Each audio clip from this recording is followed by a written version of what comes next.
오늘 우리에게 주신 하나님의 말씀은 마태복음 5장 4절 말씀입니다. 마태복음 5장 4절 말씀입니다. 신약성경 5면입니다. 제가 봉독해 올리겠습니다. 애통하는 자는 복이 있나니 그들이 위로를 받을 것이며. 아멘.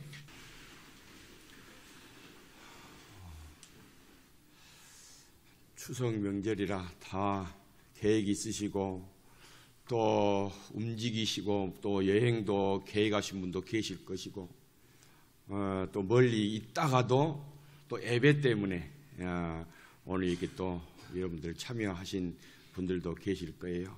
아무쪼록 주님 앞에서 예배 드리는 여러분들이야말로 복이 있는 줄로 믿습니다. 다 놔두고 예배가 나는 제일 중요하다, 그런 마음이 하나님이 기뻐하시는 마음입니다. 오늘도 여러분 하나님 앞에 기쁨이 되는 그런 예배를 드리시기를 바랍니다. 오늘 설교 제목은 애통하는 자의 복, 그렇게 정했습니다. 같이 한번 하겠습니다. 애통하는 자의 복. 지난주는 심령이 가난한 자는 복이 있나니 뭐라고 그랬어요? 천국이 저의 것입니다. 심령이 가난하다는 말은 무슨 말이라고, 무슨 의미가 있다고 그랬을까요? 내면의 겸손함, 내면의 겸손이 심령의 가난이다, 그렇게 말씀을 드렸어요.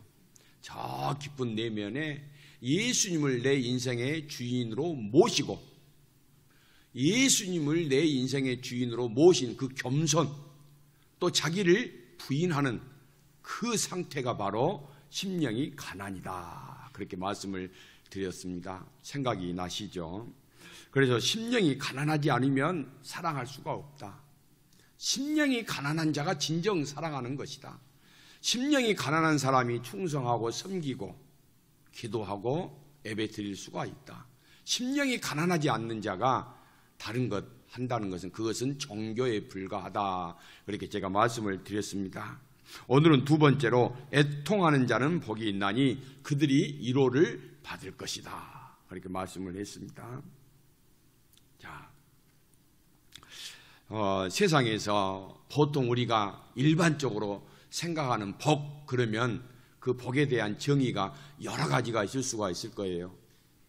복, 여러분이 생각하는 복은 뭐예요?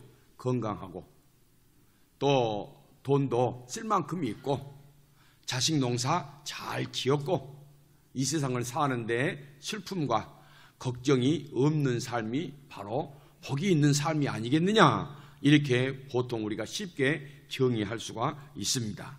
그런데 이 말이 다 맞는다고는 할 수가 없어요. 틀린 것은 아니지만은 다 맞는 것이 아니에요. 그래서 우리가 오늘 예수님이 이 팔복에서 말씀하시는 그것을 우리가 좀 잘 알아야 우리가 진정한 복이 무엇인가를 깨달을 수가 있습니다. 세상과 교회의 다른 점을 말해보라 그러면 여러 가지를 말할 수가 있죠. 교회는 세상과 다른 점, 교회는 사랑이다. 교회는 사랑이다. 교회는 섬김이다. 영혼을 살리는 곳이다. 여러 가지 말씀할 수가 있습니다.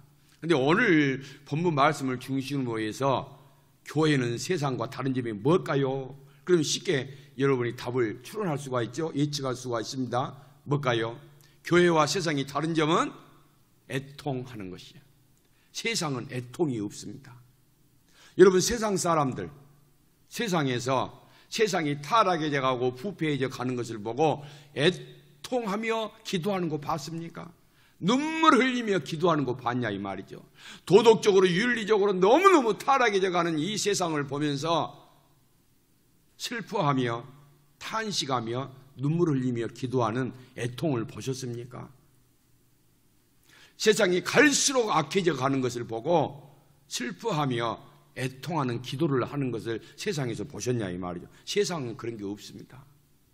그러나 교회는 이 세상에 타락해져 가는 것을 보고 도덕적으로 날마다 악해져 가는 것을 보고 그 모든 것들을 가지고 와서 하나님 앞에 울며 애통하며 눈물로 기도하는 것이 바로 교회인 줄로 믿습니다.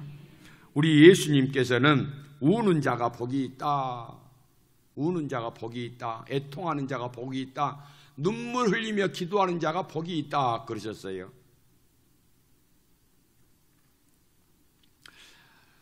사실 슬픔이나 눈물을 싫어하는 이 시대에 예수님께서 똑같이 지금 말씀하고 계십니다. 이 시대는 눈물 싫어합니다. 슬퍼하는 거 싫어합니다. 애통하는 거 싫어합니다. 그런데 예수님께서는 울라 그러셨어요. 울어라, 울어라, 울어라, 울어라, 애통하며 기도해라, 그 말씀을 하셨단 말이에요. 울되 애통하며, 애통이 뭐예요? 가슴을 찢는 듯한 그런 심한 아픔을 말하는 거예요. 그런 내 가슴을 찢는 듯한 기도를 하면서 하나님 앞에 애통하며 기도해라 이 말이에요. 그런데 교회에서도 요즘은 애통하는 기도가 사라졌다는 것이 너무나도 가슴 아픈 일입니다. 사람들이 애통하는 이유는 다 다르고 저마다 사연이 있을 것입니다. 오늘 본문에서 말씀하시는 이 애통은 세상적인 애통이 아니에요. 가지지 못해서, 병들어서, 슬픈 일이 있어서 애통하는 것이 아니라 영적인 면에서 애통하라 이 말씀입니다. 세상의 타락과 부패를 보면서 애통하는 마음을 가져라. 애통하는 마음을 가져라. 세상이 저렇게 악해져가는 죄성을 보고 애통하며 기도해라 이 말이에요. 그런데 세상이 뭐가 악합니까? 세상이 좋기만 한데, 요즘 얼마나 세상 살만하고 멋집니까? 돈이 없어서 세상이 즐기고 못 즐기고 살 뿐이지 세상 얼마나 아름답고 멋있는데요. 이렇게 생각을 하는 사람은 심각한 사람이죠. 보통 문제가 아닙니다. 그러나 여러분, 말씀에 비추어서 이 세상을 보면은 지금 이 세상의 그 곳곳마다 얼마나 악이 득세하며 타락하고 부패했는지 여러분 다 보고 계시잖아요. 그것을 놓고 믿는 사람들은 하나님 앞에 애통하며 기도하라 이 말이에요. 기도만이 이 세상을 정화시키고 이 세상을 새롭게 하며 이 세상을 변화시키며 이 세상을 온전한 하나님의 나라로 만들 수가 있다 이 말이죠. 진리를 떠난 인간이 욕망의 종이 되어 사는 것을 보면서 기도하라 이 말이에요. 하나님 앞에서 믿음으로 살아보겠다고 결심을 하지만은, 다짐을 하지만은 아무것도 할 수 없는 자신의 무능을 놓고 하나님 앞에 애통하며 기도하라 이 말이에요. 하나님 말씀대로 살겠습니다. 이제는 제대로 한번 살아보겠습니다 하는데 돌아서면은 그 결단과 결심과 다짐이 어느새 나도 모르게 다 없어져 버리고 말았다 이 말이에요. 이런 내 인간의 나약함을 보고 하나님 앞에 애통하며 기도해라 이 말이에요. 너를 변화시키고 네가 다짐하고 결심한 대로 살게 할 수 있는 힘은 너에게 있는 것이 아니다 이 말이에요. 그것은 영적인 힘인데 영적인 힘은 성령이 충만할 때 주어지는 것이다 이 말이에요. 그래서 기도하라고 하시는 거예요. 눈물을 흘리며 기도하라 이 말이에요. 불쑥불쑥 튀어나오는 자신의 죄성과 악한 생각들과 자신의 영적인 공고함을 보면서 하나님 어찌합니까? 어떠해야 합니까? 하나님, 나는 왜 이렇게밖에 살 수 없습니까? 자신을 보며 탄식하며 애통하는 기도가 있어야 된다니까요. 사도 바울도 로마서 7장 24절을 보면은 오라 나는 공고한 사람이로다. 이 사망의 몸에서 누가 나를 건져내랴 하고 탄식을 했습니다. 탄식이란 말은 애통했다 이 말이에요. 사도 바울은 대사도입니다. 대사도. 그는 예수님을 만났습니다. 하늘나라도 갔다 왔어요. 믿음의 사람이 되었고요. 변화받았고요. 복음을 위해서 자기 인생을 다 던진 사람이었지만은 그러나 자신의 심령을 뒤돌아보면 공고하다 이 말이에요. 영적으로 공고하다. 이 사망의 몸에서, 이 죄의 몸에서 내가 어떻게 벗어날 수 있을까 탄식하며 애통하며 기도했단 말이에요. 그러면 대사도가 그렇게 했다면 하물며 우리는 어떻게 해야 되겠어요? 그런데 이 시대는 애통을 잃어버린 시대가 되고 말았습니다. 그저 살만 하면 그것으로 만족해 합니다. 영적인 깨달음이 없습니다. 영적인 삶을 위해서, 믿음의 삶을 위해서 몸부림치는 애통하는 기도가 사라져버렸다 이 말이에요. 관심이 다 세상적인 거예요. 그래서 오늘 설교 내용이 여러분들에게 조금 무겁고 부담이 될 수 있을지라도 여러분 일부 예배 때 이렇게 똑같은 내용으로 설교를 했는데 나가실 때 성도님들의 얼굴이 다 무겁습니다. 무거워. 표정이 밝지를 못해요. 그런데 여러분 정말로 여러분 이것이 여러분들의 귀에 들릴 때는 무겁고 부담이 된다고 할지라도 그 말씀이 나를 살리는 말씀이라고 받아들이시기를 바랍니다. 그래서 목사님 감사합니다. 나에게 잃어버렸던 애통함을 회복시켜 줄 수 있는 기회를 주시니 감사합니다. 그렇게 하고 나가야 된단 말이에요. 아이고 우리 목사님 왜 또 오늘 저렇게 우리를 쪼은 거 그렇게만 생각하지 마시고 성령이 말씀하시는 음성에 귀를 기울이시기를 주님의 이름으로 축복합니다. 현대인들의 특징이 뭐예요? 건조, 냉랭하다 이 말이에요. 바짝 말라버렸다 이 말이죠. 바짝 마른 풀에다가 여러분 탁 불을 댕겨 보십시오. 확 타오른단 말이에요. 그렇게 건조해 있어요. 냉랭합니다. 은혜가 임했는데도, 은혜가 임하는데도 냉랭하니까 은혜가 젖어들지를 않는 거예요. 그러나 여러분 애통은 뭘까요? 애통하는 마음은 따뜻한 마음입니다. 따뜻한 마음이에요. 그러니까 애통하는 마음은 눈물이 나오는 거예요. 다시 말하면 은혜가 충만하다, 성령이 충만하다 이 말이에요. 내가 요즘 눈물이 언제부턴가 사라지고 없다. 찬송을 불러도 눈물이 없고 기쁨이 없고 감동이 없다. 말씀을 들어도 감동이 없다. 여러분 이미 여러분의 심령이 건조하고 냉랭하다 이 말이에요. 그런데 애통이 회복이 되면 따뜻해집니다. 마음이 심령이 따뜻해진다 이 말이죠. 여러분 그때부터 눈물이 나오는 거예요. 눈물의 기도가 회복이 되기 시작을 하는 거예요.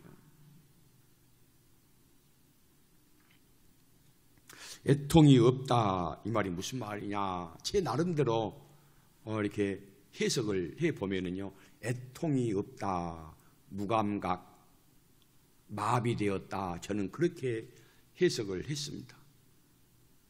무감각하다 이 말이에요. 무감각, 마비되어 버렸다 이 말이죠.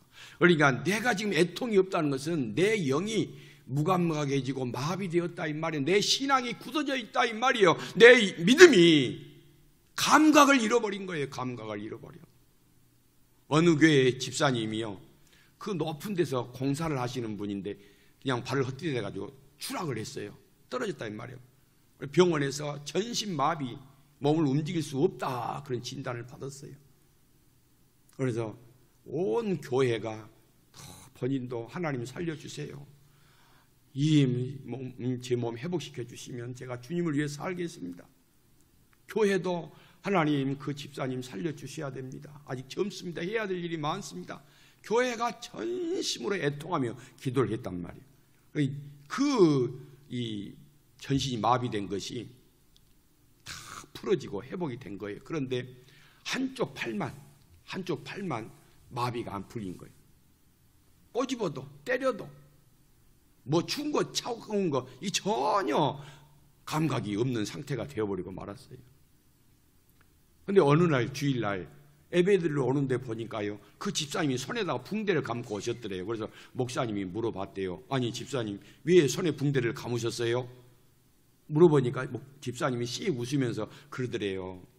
목사님 내가 얼척이 없는 일을 당했습니다.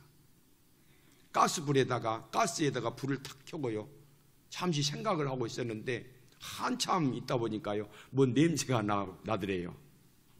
냄새가 나. 그런데 그 가스불에 자기 손가락이 타져가고 냄새가 나는데도 그때까지 모르는 거예요. 감각이 없으니까. 여러분, 이렇게 감각이 없다는 것이 이렇게 무서운 것이거든요. 하나님의 은혜가 임하는데도 감각이 없다. 내 영이 감각이 없고, 내가 예배를 드려도 감각이 없고, 찬송을 해도 감각이 없고, 기도가 해도 감각이 없고, 마비되어 버렸다면 여러분, 그 사람은 정말로 위기라 이 말이에요. 위기.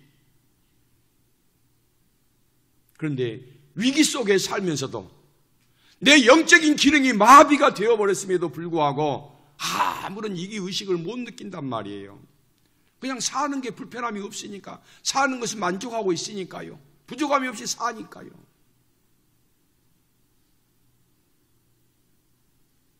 여러분 지금 어떠십니까? 언제까지 마비된 상태로, 무감각한 상태로 신앙생활 하시겠습니까? 예수님께서 이 땅에 계시면서 웃으셨다는 기록이 성경에 별로 없습니다. 거의 없습니다. 찾아볼 수가 없어요. 예수님이 기뻐서 박장대소를 하셨다는 내용을 찾아볼 수가 없다 이 말이죠. 예수님은 항상 눈물을 흘리시고, 항상 슬퍼하시며, 항상 애통하며 사셨습니다. 예수님의 삶의 특징이 그랬어요. 왜 그랬을까요? 유리방황하는 백성들 구원하셔야 되기 때문에. 저 죽어가는 백성들, 아무것도 모르고 살아가는 그 백성들, 영이 죽어있는 백성들을 보시면서 울지 아니할 수가 어떻게 있었냔 말이죠. 밤을 새워 기도하지 아니할 수가 어찌 있을 수가 있겠냐 이 말이죠. 그래서 예수님이 슬퍼하며 밤을 새우며 눈물을 흘리며 슬퍼하며 애통하며 기도하셨다니까요. 그래서 십자가를 지신 거예요. 그래서 오늘 팔복을 나옵니다만, 팔복의 근본은 십자가입니다. 팔복의 시작은 십자가란 말이에요. 팔복을 살게 하는 힘은 성령이십니다. 그래서 여러분, 우리가 정말로 이 영이 잘 되는 복, 팔복을 누리고 싶다면 다시 우리 신앙이 십자가에서 시작을 해야 되는 거예요. 십자가의 주님을 볼 때 우리 주님이 나를 애타게 찾으시며 부르짖으시며 기도하신 그 주님의 마음을 회복해야 된다 이 말이에요. 이것이 없이는 여러분 아무것도 안 됩니다.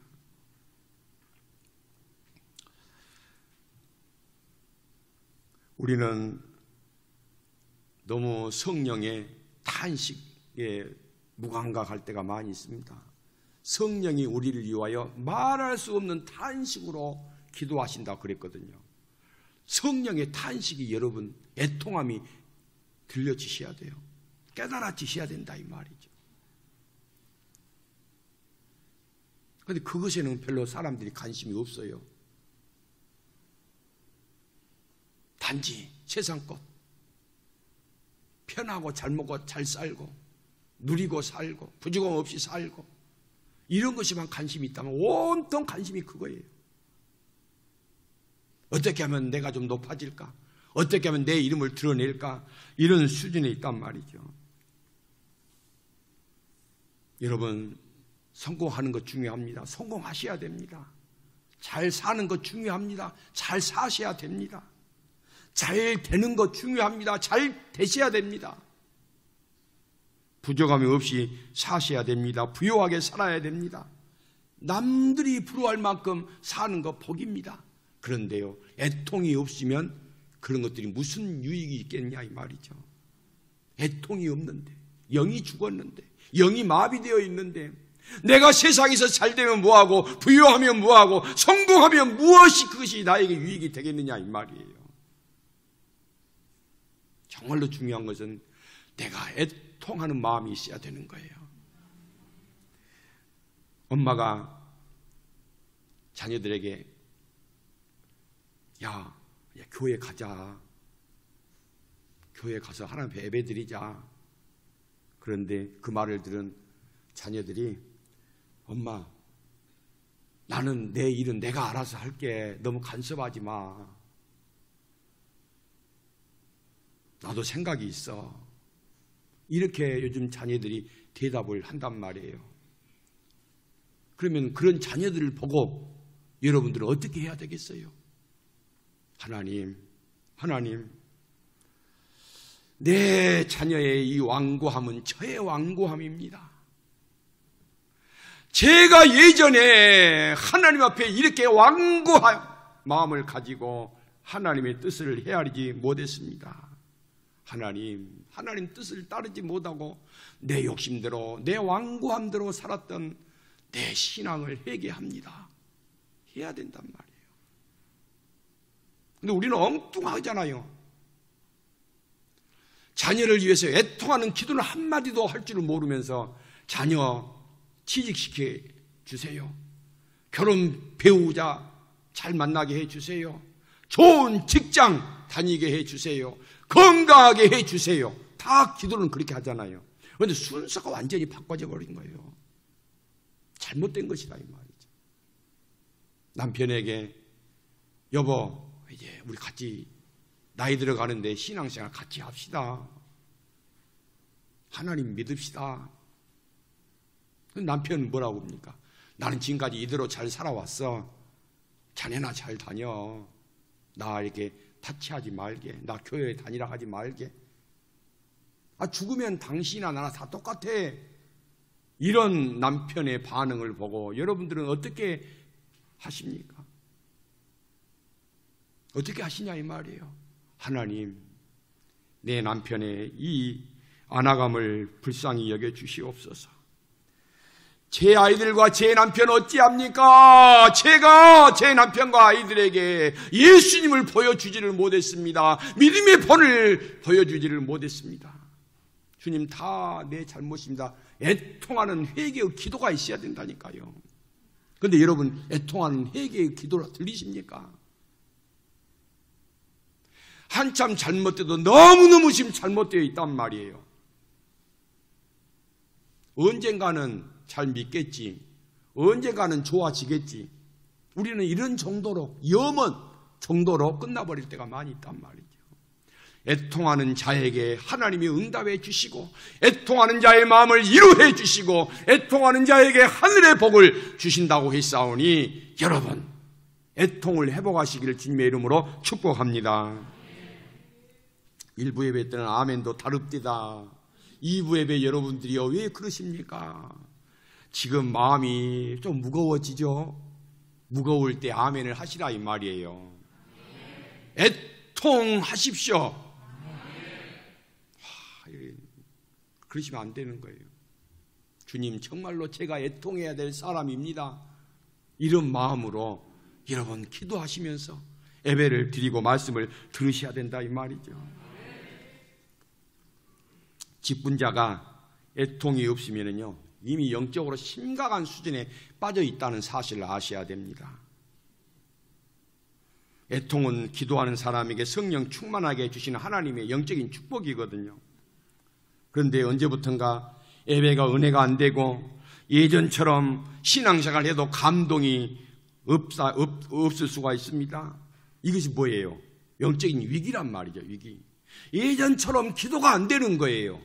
예전처럼 예배를 드릴 때 가슴이 뛰거나 가슴이 흥분되거나 감동이 없다 이 말이에요. 이것은 지금 내가 영적인 위기다.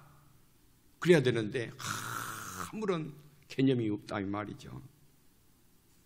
여러분, 먼저 예배자가 되지 아니하고 이런 일 저런 일 하는 것이 믿음 생활이라고 착각을 하면 안 됩니다. 그것은 바리새인이에요. 바리새인, 위선자라 이 말이에요.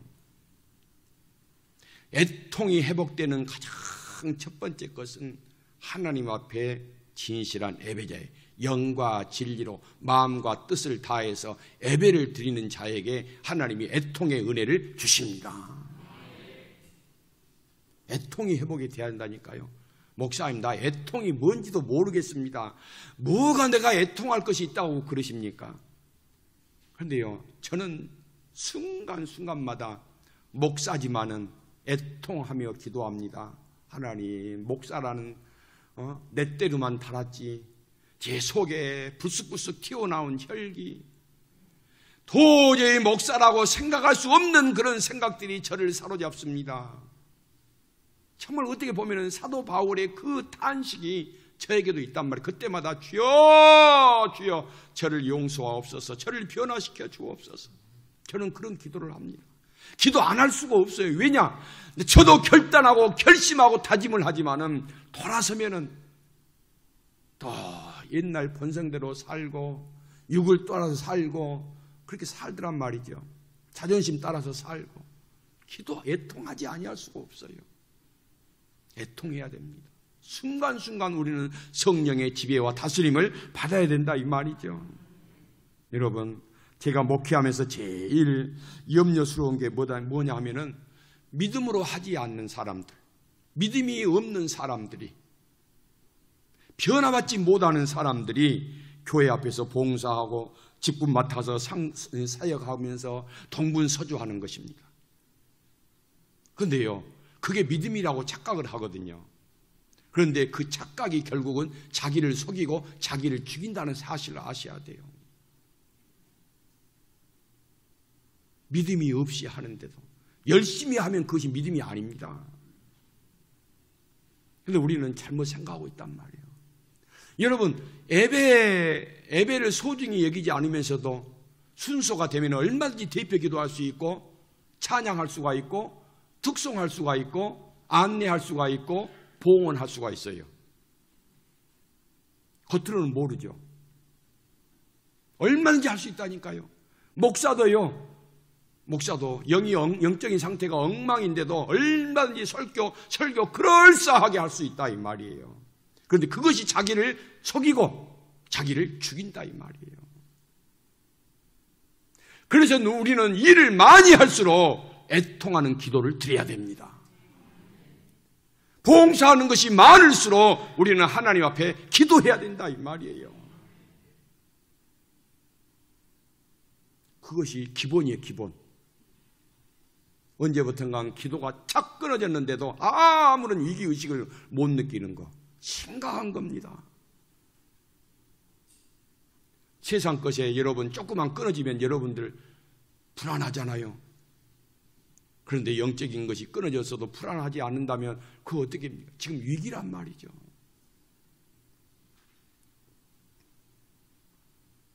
성도는 자신의 교만을 보고 울어야 됩니다. 자신의 믿음 없음을 보고 울어야 합니다. 자신의 한계를 인정하는 애통하는 기도가 있어야 되는 거예요.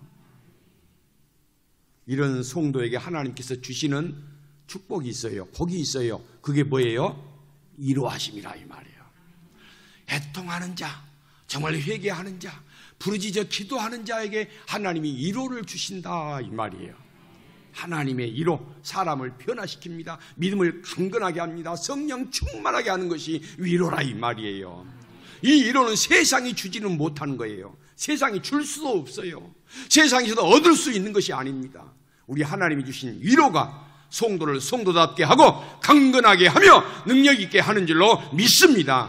하나님의 위로를 체험한 사람은 세상 것 때문에 울고 불고 하지 않습니다. 세상 것에 연연해하지 않습니다. 더 이상 세상 것 때문에 마음 상하지 않습니다. 왜냐? 하늘의 위로를 누리고 살기 때문이라 이 말이에요. 그런 생활을 다 하십시오. 새가족이 예배를 시작하기 일찍 전에 나와서 성경책을 읽고 있는 거예요. 그래서 목사님이 그것을 보고 너무 기특하다, 참 시작이 좋다 그래가지고 물어봤어요. 어디를 읽고 있습니까? 마태복음 9장을 읽고 있습니다. 근데 이 사람이 성경을 알까? 이제 교회를 나왔는데. 그래서 물었대요. 9장에 누구 이름이 나옵니까? 누가 나옵니까? 그러니까 제가 나옵니다. 그러니까 목사님이 그러면 그렇지. 뭐 성경을 알고나 보겠어. 그리고 이제 몇 절을 읽고 있습니까? 당신 이름이 어디에 있습니까? 이렇게 물었단 말이죠. 그러니까 그 세 가족이 마태복음 9장 10절에 이런 말씀이 있습니다. 예수께서 마태의 집에서 음식을 잡수실 때에 세리와 죄인들이 함께 앉았더라. 그러면서요, 여기에요, 이 죄인이 바로 접니다. 그러더라는 거예요. 이 죄인이 바로 접니다. 여러분, 많은 사람들이 매주일 예배 시간에 나와서 예배를 드리면서도 나는 죄인입니다 한 사람이 없을 수가 있어요. 한 번도 나는 죄인입니다 고백을 못 해본 사람이 있을 수 있다 이 말이에요. 그런데 그 세 가족은 죄인이 자기라는 것이에요. 자기. 예수 앞에 나와서 우리는 함께 앉아서 지금 예배를 드리고 있잖아요. 그런데 여러분, 우리는 다 죄인으로 와서 주의 긍휼을 바라보고 주의 의로우심을 바라보고 예배를 드리고 있는 줄로 믿습니다. 단지 우리 신분이 죄인에서 용서받은 의인이 됐다는 거예요. 그러나 주님 앞에 왔을 때, 주님, 저는 또 죄인의 모습으로 주님 앞에 나왔습니다. 주님, 저를 긍휼히 여기시고 은혜를 베풀어 주어서 하나님의 이루하심으로 회복되게 하여 주옵소서. 이것이 우리의 기도가 되어야 됩니다. 2부 예배 드리는 여러분들, 정말 사람 의식하지 마시고, 여러분의 자존심이 중요한 게 아닙니다. 지금은 하나님 앞에 애통해야 될 때입니다. 가슴을 찢으며 애통해야 되고, 남편을 위해서, 자녀를 위해서 이 세상이 악해져가고 타락해져가고 부패해간 이 시대를 보면서 하나님 앞에 애통해야 된다니까요. 돈이 없어서 애통해 하지 마시라 이 말이에요. 정말로 애통하는 자를 하나님이 위로해 주시는데 다 필요한 거 채워 주실 줄로 믿습니다. 순서를 바꾸지 마시라 이 말이에요. 세상 것 때문에 너무 마음 상해하지 마십시오. 우리 하나님이 다 알고 계십니다. 애통하는 자를 하나님은 귀하게 여기시고 축복하여 주실 줄로 믿습니다. 기도하겠습니다. 하나님 아버지, 오늘도 주님의 말씀을 받고 우리의 심령이 애통하는 자가 되기를 원합니다. 어느 때부턴가 내 눈에서 눈물이 말라버렸고 내 입에서 애통하는 기도가 사라져버리고 말았사옵나이다. 주여, 간구하옵나니 눈물을 회복시켜 주시옵시고 애통하는 기도를 회복시켜 주시옵소서. 지금은 우리가 하나님 앞에 엎드려 애통할 때이라고 했사오니 이 애통을 통하여서 우리가 하늘의 복을 누리며 위로를 얻게 하여 주옵소서. 예수님 이름으로 기도 올리옵나이다. 아멘.